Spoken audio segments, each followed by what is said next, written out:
From the 4th of January 2020, some small changes are being introduced to the instructions and layout of the paper-based listening test. The paper-based test will now be divided into parts 1, 2, 3, 4. This is a new Ielts listening test format test. We will be removing the Part 1 example. We are also removing the page number references.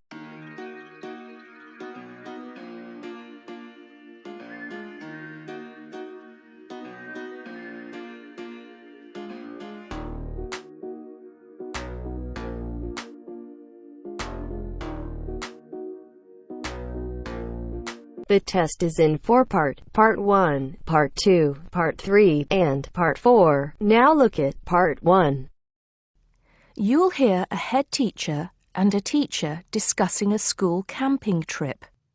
First, you have some time to look at questions 1 to 5.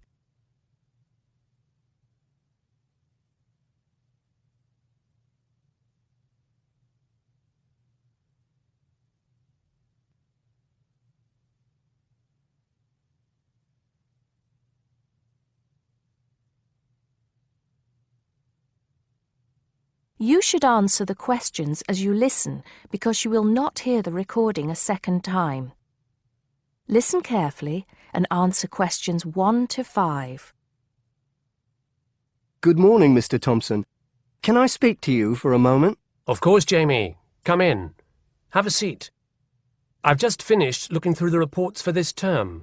It looks like the pupils are doing very well. Yes, I think they are. It's all going fine. So, Jamie, what's on your mind? Well, I've been thinking about next month's camping trip, the one for Year 10. Yes, we've got it scheduled for the 23rd to the 26th, if I'm not mistaken. Actually, I think it's the 24th to the 27th. Let's just check. Oh, right. Yes, you're right. So... Well, I've been thinking about how we might possibly make this year's event even better than last year's. Not that last year's wasn't great, but... Suggestions for improvement are always welcome, Jamie. So, what have you been thinking about? Well, to tell the truth, I wasn't completely happy with the camp we used last year. It was rather small, and I didn't feel that the grounds were particularly well kept. Go on. I did some searching, and I think I found the perfect spot. It's called Shepton Meadows, and... Is that the campsite in the Lake District? No, actually it's just outside Carlisle. It's a huge site, and it's on a lovely lake, Lake Brant, I believe it's called. Half the site is forested, and the rest, the actual camping area, is grassy. For kids that rarely get to see anything more than concrete, it's ideal. And the facilities are amazing. There's a basketball court, a large pool, and a football pitch. There are well-marked trails through the forest for hiking, and the lake is there for swimming and other water sports. I believe there's even a lifeguard service. That sounds like it might suit our purposes perfectly. Did you happen to find out about availability and cost? Yes, as a matter of fact, I did. I called them yesterday evening, and there are plenty of spots available. And because we're a non-profit organisation, they said they would give me a reduction in the price. If I remember correctly, we paid £5 a head last year. Yes, per night, right? Yes, each child paid £10 for the 2 nights. Well, at this campsite, it's only £4 per night. And they told me that if we had over 50 children, which we do, they could give us a further 10% off. That's very reasonable, isn't it? Well, from what you've told me, I think we should probably go ahead and book. Excellent. I'm sure the children will love it. I'm sure they will. Before you hear the rest of the conversation, you have some time to look at questions 6 to 10.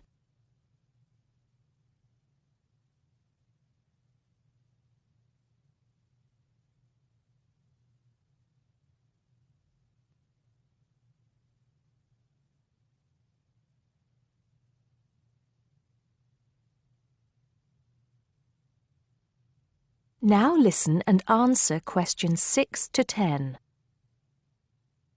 Now, Jamie, have you given any thought to an itinerary by any chance? As a matter of fact, I have. Wait 1 second. Yes, here it is. I've made a few notes. OK, so, now, these are just ideas, of course. Yes, go on. Let's hear what you've got. Right.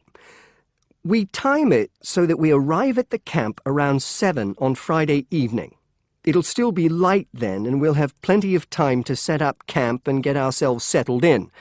At 8, we could have a barbecue, you know, hamburgers and hot dogs, something that's nice and easy to prepare. And that children love. Yes. Then, lights out would be at 9:30, so the children will get a good night's sleep and be up bright and early at 7 on Saturday morning. Breakfast would be at 7:30, an hour's hiking from 8 till 9, and then a couple of hours at the lake. That would take us up to 11. I think that an hour of free time would then be in order. Let them have a chance to explore a bit on their own, you know? Yes, great idea. And then? Let's see, a picnic lunch at 12, and then sports in the afternoon till 4.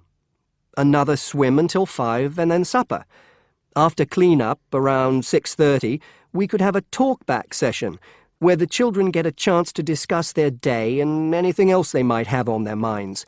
Then a campfire and sing-along at 8, back to the tents at 9:30, and, well, that takes care of Saturday. Excellent. That would certainly keep them busy. What about Sunday? Sunday, right. As on Saturday, same wake-up and breakfast times, and then I thought we could go on a bit of a day trip. There are some caves about an hour's walk from the camp, which I thought the children might find interesting. We could leave at 8, which would mean we'd get to the caves at 9. They could explore for a couple of hours, and we'd head back at 11. 12 o'clock would see us back at the meadows. An hour's swim, and then lunch at 1. Then we could have organised games in the afternoon until supper at 5. It would take us an hour to clean up our sites and pack up. We'd be on the buses at 6 and all set to head back into the city.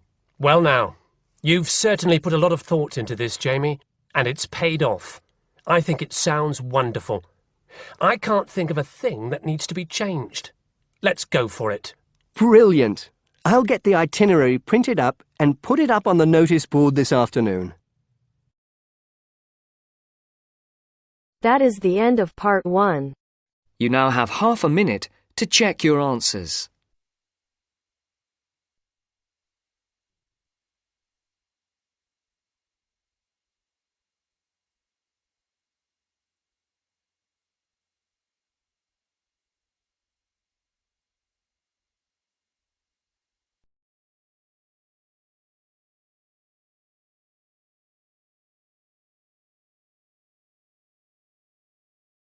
Now turns to part 2. You will hear a discussion between two students, Rosie and Mike, and a university tutor. In the first part of the discussion, they're talking about a survey they have conducted on local entertainment. First, you have some time to look at questions 11 to 16.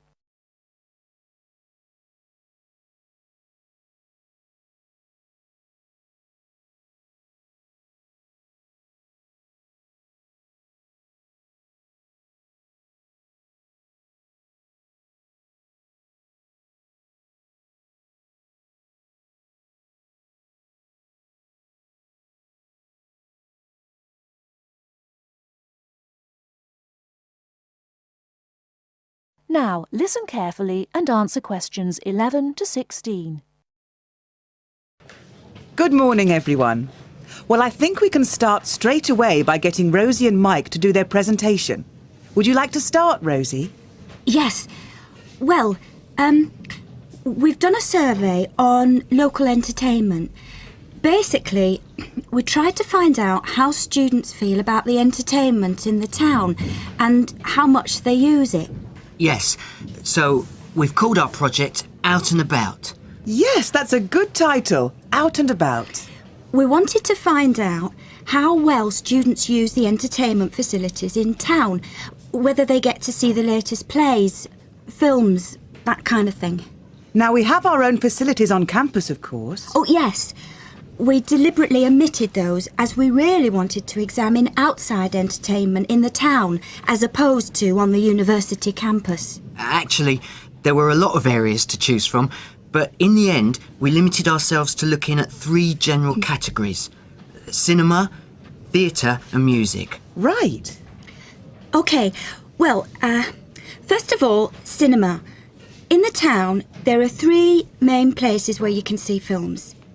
There's the new multi-screen cinema complex, the old Park Cinema and a late-night Odeon. So, if you look at this chart, in terms of audience size, the multi-screen complex accounts for 75% of all cinema seats. The Park Cinema accounts for 20% of seats, and the late-night Odeon has just 5% of seats. As you probably know, the complex and the park show all the latest films, while the late-night cinema tends to show cult films. So, when we interviewed the students, we thought the complex would be the most popular choice of cinema. But surprisingly, it was the late-night Odeon. Yeah, and most students said that if they wanted to see a new film, they waited for it to show at the park, because the complex is more expensive and further out of town, so you have to pay more to get there as well. Yes, and that adds to the cost, of course, and detracts from the popularity, evidently. Well, next, we looked at theatres. The results here were interesting because, as you know, there's a theatre on campus which is popular, but there's also the Stage Theatre in town, which is very old and architecturally quite beautiful. And there's the large modern theatre, the Ashtop, that has recently been built. So you just looked at the 2 theatres in town? Yes, but the thing about the theatres is that there's a whole variety of seat prices. Also, the types of performance vary, so students tend to buy seats at both and like using both for different reasons. And if they want cheap seats at the Ashtop, they can just sit further from the front. What we did find that was very interesting is that there are periods during the year when students seem to go to the theatre and periods when they go to the cinema. And we really think that's to do with budget.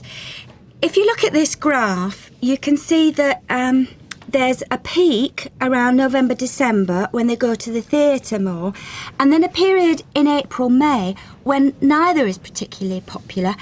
And then theatre viewing seems to trail off virtually, while the cinema becomes quite popular in June, July. I think you're probably right about your conclusions. In the second part of the discussion, Rosie and Mike talk about different music clubs. Before you hear the rest of the talk, you have some time to look at questions 17 to 20.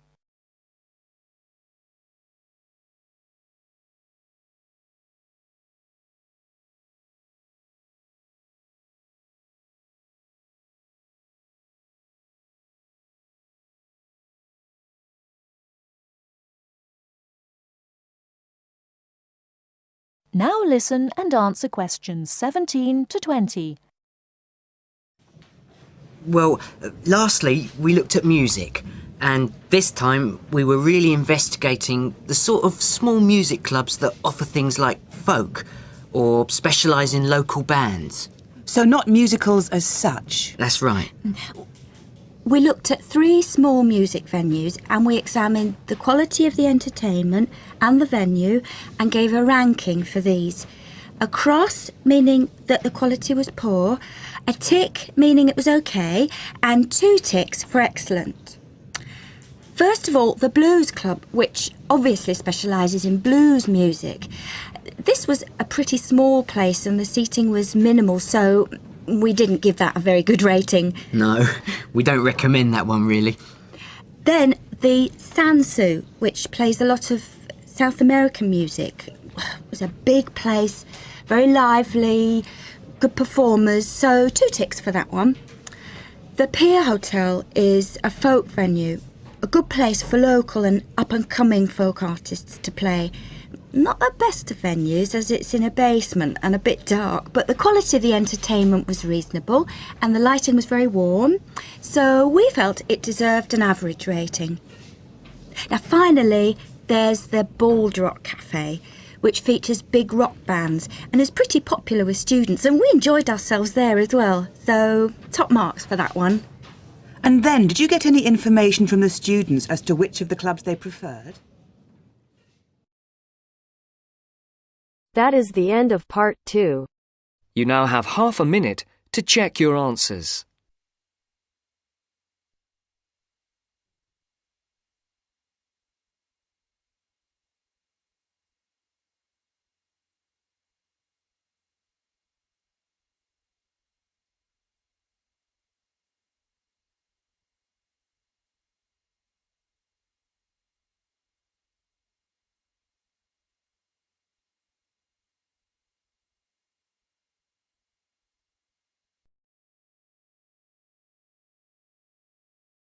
Now turns to part 3.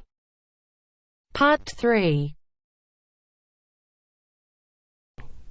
You will hear a discussion among 3 students who are organising an international film festival at their college. First, you have some time to look at questions 21 to 24.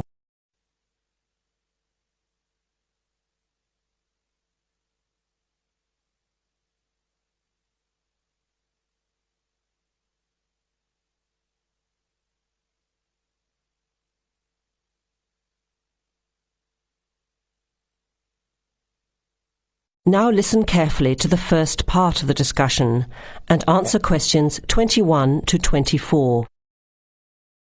Thanks for coming to this meeting on such short notice, Anna and Veronica. It looks like we have just become the organising committee for this year's International Film Festival. We've all just met, so perhaps we should start by an introduction with a bit of background from each of us. Okay, I'm Anna.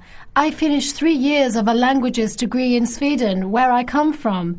This year I decided to study overseas to get to know a different part of the world. I'm also a big fan of European cinema, especially French and Italian. Those are the languages I majored in, along with English. To me, film is a great way to learn about the rest of the world. I was in the film club at my university, so when I saw the notice asking for volunteers, I thought it would be a good way to meet people and get involved in something I really enjoy. Thanks, Anna. My name is Veronica and I come from Italy. I'm doing graduate studies in English literature. I went to some of the films in the festival last year and enjoyed them. I especially liked the video interviews. That was when I decided to get involved. I used to do film reviews for our student newspaper back home. Hi, I'm Chris from Scotland and I'm in 4th year journalism. Cinema is my hobby. Last year I joined the organising committee just like you have now, and somehow this year I've ended up in charge. I'm actually able to use my coordinating work on the festival towards a credit for one of my courses. I have to write up a report on the festival with recommendations, so that's an extra motivation for me. So I hope this is going to be a good experience for us all. OK, where would you like to start? How about a general overview of the festival? I don't really know much about it. Well, the film festival was started by International Student Society 5 years ago and has grown every year. It is held over 4 nights during study break, Wednesday to Saturday. Normally we show 3 films a night. Last year we tried to choose films from different parts of the world that fit together in some way, maybe a similar theme. Or we could feature a type of film like action films or science fiction. Now you have some time to look at questions 25 to 30.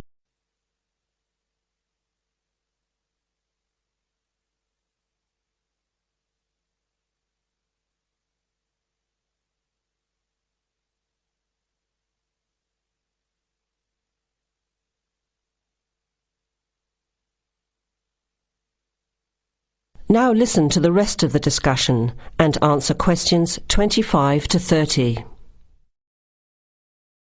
Who picks the films? It's up to us on the committee to decide. You mean we get to pick all the films ourselves? What a hard decision. There are so many to choose from. Well, that's the fun part. We have this catalogue of independent distributors. The films are listed by language and have a short summary. We just have to go through it to find a good combination of films that will attract an audience. Veronica mentioned something about interviews. How does that fit in?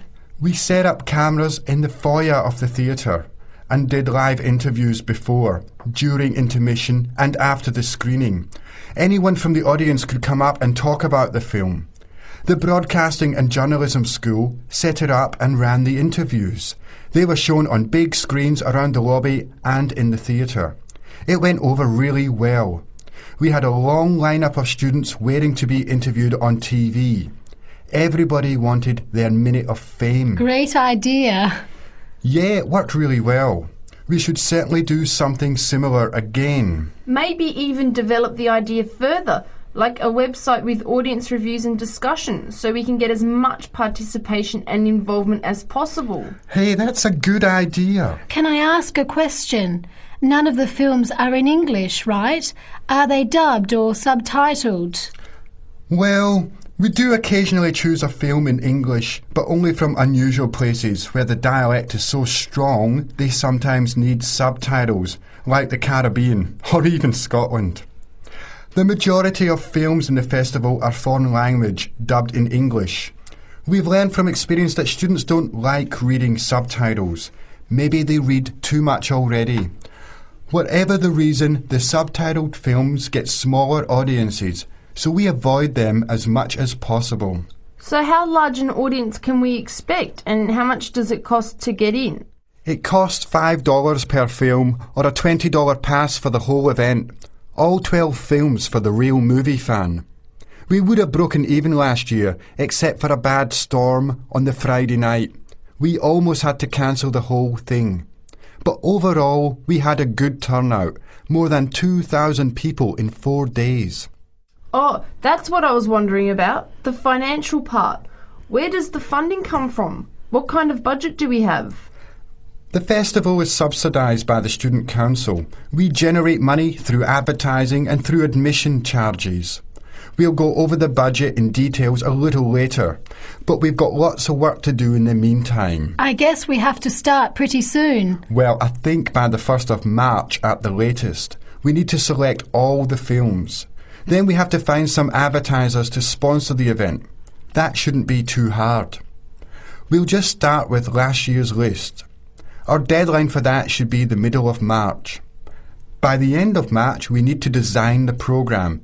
Then we can get posters made up and distributed in April. Like you said, we need some clever promotion, something to generate interest and get people talking. We have 4 months to get ready. It should be enough time. OK, where do we start? Let's start by talking about films, since that is the best part, and see what we come up with. What was the best film you saw last year? That is the end of part 3. You now have half a minute to check your answers.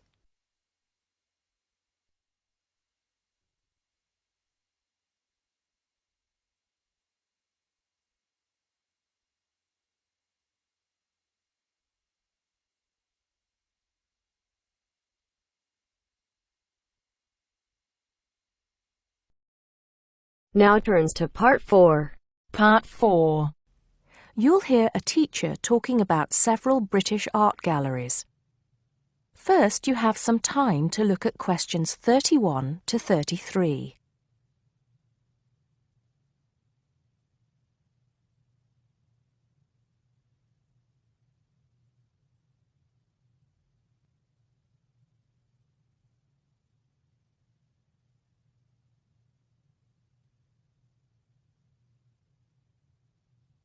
Now listen carefully and answer questions 31 to 33. Good afternoon. Welcome to the first class of V100 Art and History.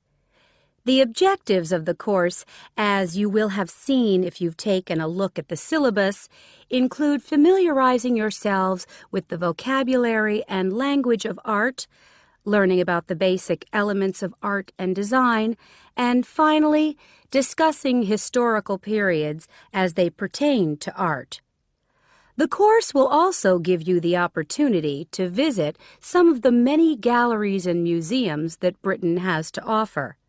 So, having said that, I'd like to spend the rest of today's class talking about 4 of the more important galleries that we will be visiting in the coming year. As most of you already know, or at least I hope most of you know, there are 4 Tate galleries in all. To begin, I'd like to tell you a little bit about the Tate Modern. Tate Modern is located in a very busy part of London called the South Bank. It's close to 2 world-renowned tourist attractions, St. Paul's Cathedral and Shakespeare's Globe Theatre. Now, interestingly enough, Tate Modern is housed in what was a power station, built in several stages between 1947 and 1963.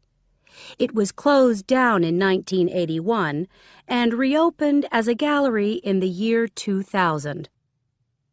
Tate Modern consists of 5 levels, with the Tate collection being shown on the 3rd and 5th levels. On level 2, the works of contemporary artists are exhibited, while level 4 is used for holding large temporary exhibitions. Since this museum opened, it has become a popular spot for both Londoners and tourists alike. And believe it or not, it doesn't cost anything to get in to see the collection displays. Before you hear the rest of the talk, you have some time to look at questions 34 to 40.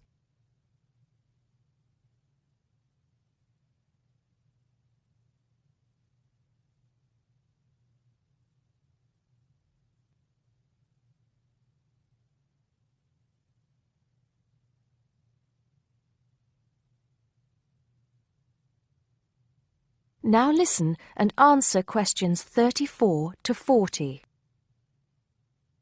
Now, the second gallery I'd like to talk about is Tate St. Ives, which is in Cornwall. It was built on the site of a gasworks, and it overlooks Porthmeor Beach. Tate St. Ives is housed in a 3-story building that was designed by the architects Evans and Shalliff. It was established in 1993, 7 years before Tate Modern was opened, and the gallery exhibits the works of modern British artists, including members of the St. Ives School, a group of artists living and working in the area from the 30s onwards.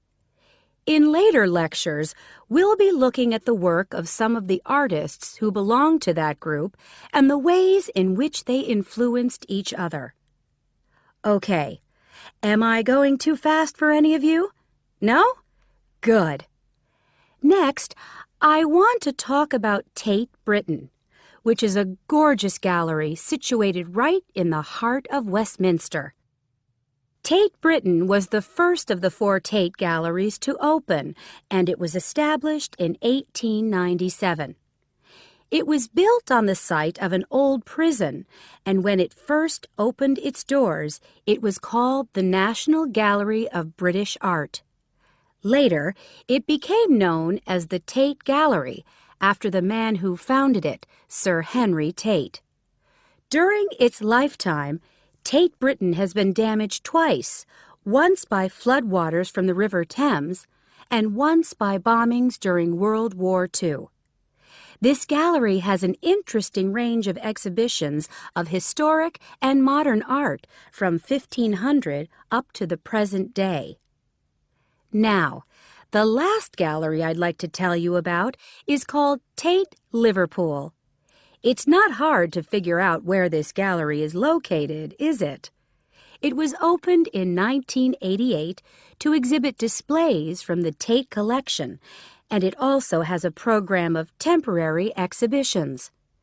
Tate Liverpool is housed in what was once a warehouse, and for some years it was one of the biggest galleries of modern and contemporary art in the UK. Well, that's a brief overview of just a few of the galleries we'll be visiting. I'd like now to look in a little more detail at what you can expect to see in each of these galleries, starting with Tate Britain. That is the end of part 4. You now have half a minute to check your answers.